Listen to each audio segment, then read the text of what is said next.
ജീവിതത്തിൽ വലിയ കയ്യടികൾ നേടി പ്രകാശത്തിൽ കുളിച്ചു നിൽക്കുമ്പോൾ എത്ര മനുഷ്യരുണ്ടാവും നമുക്ക് ചുറ്റും, നമ്മളോടുള്ള സ്നേഹത്തെ പറയാൻ, അഭിനന്ദിക്കാൻ, നമ്മെ പുകഴ്ത്താൻ. ആ ഒരു അവസരത്തിൽ നമ്മളെ കൊണ്ട് എന്തൊക്കെ ഉപയോഗം ഉണ്ടാവുമോ അതൊക്കെ സ്വീകരിക്കാനായിട്ട്.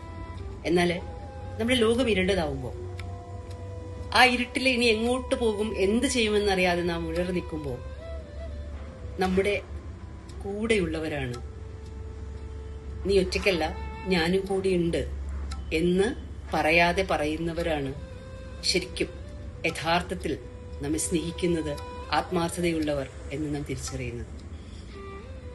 സൺഫ്ലവർ തിയറി എന്ന് കേട്ടിട്ടുണ്ടോ? സൂര്യൻ പ്രകാശിക്കുമ്പോൾ ആ പ്രകാശം സ്വീകരിച്ച് വളരെ രാജകീയമായി വിടർന്ന് വിലസി ആകർഷണീയതയോടുകൂടി നിൽക്കുന്ന പൂക്കൾ. എന്നാൽ സൂര്യൻ അസ്തമിക്കുമ്പോൾ അവർ മുഖത്തോട് മുഖം നോക്കി നിൽക്കും.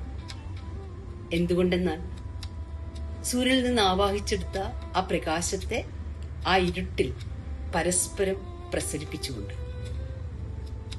അവിടെ നീ ഒറ്റയ്ക്കല്ല, എന്റെ പ്രകാശത്തെ ഞാൻ നിന്നിലേക്ക് പകരുന്നു എന്നുള്ളൊരു വലിയ സന്ദേശമാണ് സൂര്യകാന്തി പൂക്കൾ നൽകുന്നത്. നാം ഒരാൾക്ക് സൂര്യകാന്തി പൂക്കൾ സമ്മാനിക്കുമ്പോൾ നാം ആ പൂക്കളുടെ മനോഹാരിത മാത്രമല്ല കൊടുക്കുന്നത്, മറിച്ച് ഈ ഒരു സന്ദേശം കൂടിയാണ്.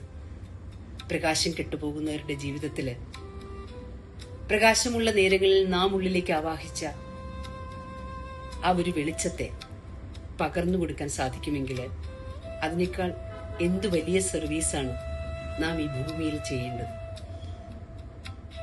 ഓർമ്മയിരിക്കും.